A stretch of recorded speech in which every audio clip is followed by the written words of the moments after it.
আমি পাপিয়া। তো রান্না কমপ্লিট করে নিয়েছি, যেহেতু অফিসে বেরোবো তার আগে কি কি কাজ করি, ডেলি ব্লগ কী থাকে সেটা একটু ছোট্ট করে আপনার সাথে শেয়ার করব। তো এখানে রান্না করেছি ভাত, এখানে দেখালাম তখন আলু পেঁপে দিয়ে মাছের ঝোল, সেটা করেছি। এখানে পাবদা মাছ সর্ষে দিয়ে ঝাল করেছি। এখানে একটু আলু ভাজছি, এখন ভাজা কমপ্লিট হয়নি। আমার হাজবেন্ডকে একটু দেবো, ছেলে আলু ভাজা ছাড়া খাবারই খায় না, তো ওকে আমি বাইরের খাবার খুব একটা দিই না, তো ওই জন্য আলু ভাজছি। এটা ব্রেকফাস্টে দেবো, প্লাস ও একটু ভাতের সাথে খাবে। তো আজকে এই রান্না করেছি, আর কিছু করিনি। তো কেমন লাগলো জানাবেন, আর একটু পরে আবার আসছি। ঠান্ডা লেগেছে ভীষণ, এই ওয়েদারটা এত বাজে। তো একটু পরে আবার দেখাচ্ছি কী কী করেছি।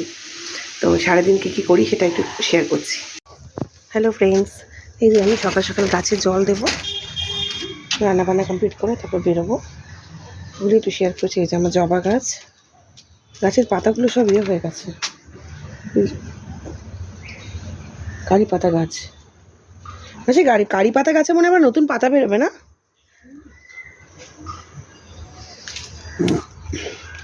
কারি পাতা গাছের সমস্ত পাতাগুলো কেন পড়ে গেছে, শীতকালে কি পড়ে যায়? আমার ঠিক আইডিয়া নেই। নতুন মনে হয় পাতা বেরোবে না, আপনারা জানাবেন তো কমেন্ট সেকশানে। তো এই এবার বেরোবো, সেটার আগে আমরা একবার শেয়ার করি আপনাদেরকে। এই যে আমার জবা গাছ, এটা টগর গাছ,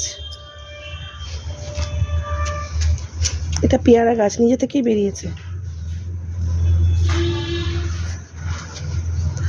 তো টাটা সবাইকে।